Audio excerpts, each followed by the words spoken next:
Everyone around you is saving for a down payment. You are saving for something that pays you back.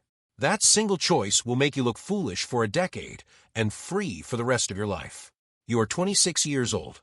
Your cousin Marcus has the same amount saved as you to the dollar. He puts his toward a house with a white picket fence in the suburbs. You put yours toward a laundromat nobody wants to own. At Thanksgiving, your aunt asks when you are finally going to grow up and buy a place of your own. You do not raise your voice. You just say you already made your decision and it was not a house. The rule of this level is simple. A house is where you put your money. A business is where your money puts itself back into you. Something shifts. Not in your bank account yet. In the way people look at you. For the first 2 years, Marcus wins every conversation without trying. New grill. New couch. A photo by the front door every holiday.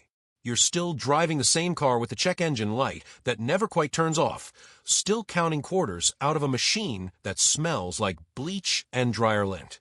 Ask yourself something honest. How much of what you own is actually working for you right now? Your rule for this stretch is short. Looking rich costs money. Being rich costs discipline.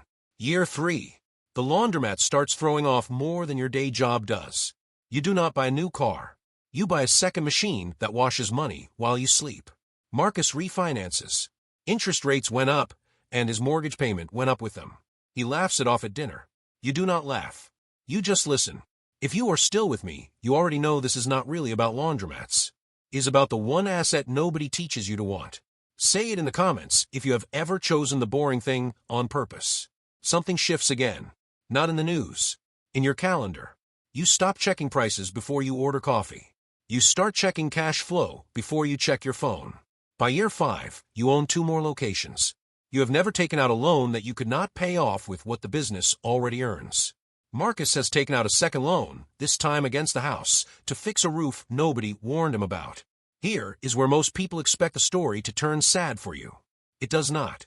If you have made it this far, hit subscribe now because the next stretch is where everything you built quietly starts paying you back louder than anyone expected. Year 7. You are not tired the way you used to be tired. You sleep through the night.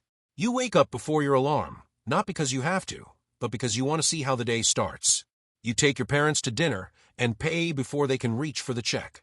Nobody flinches this time. It has become normal. The rule here is one you finally understand instead of just repeating. Freedom is not the absence of work. It is work that no longer owns you.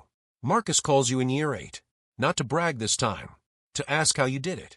You tell him the same thing you told your aunt at that Thanksgiving table years ago. You did not skip the house. You just refused to let it come first. Year 10. You buy a house. In cash. No mortgage, no lender, no 30 years of interest hanging over your kitchen table. Marcus is still writing a check every month to a bank that will own his walls for another 2 decades. You do not gloat. You never needed to. The quiet was always the point. Your parents visit. Your father walks through the room slowly, the way people do when they are proud, but do not have the words for it yet. He does not say much. He does not need to. This is the part nobody warns you about. Money, handled this way, does not make you cold. It makes you calmer. It gives you room to be generous without keeping score, patient without pretending, present without checking your phone under the table. You are not the version of yourself that everyone expected at 26. You are the version that decided a house could wait, but ownership could not. The final rule is the only one that matters. Buy the thing that buys you time, and eventually it will buy you everything else. If this hits something in you, subscribe, and tell me below what you would build first if a house could wait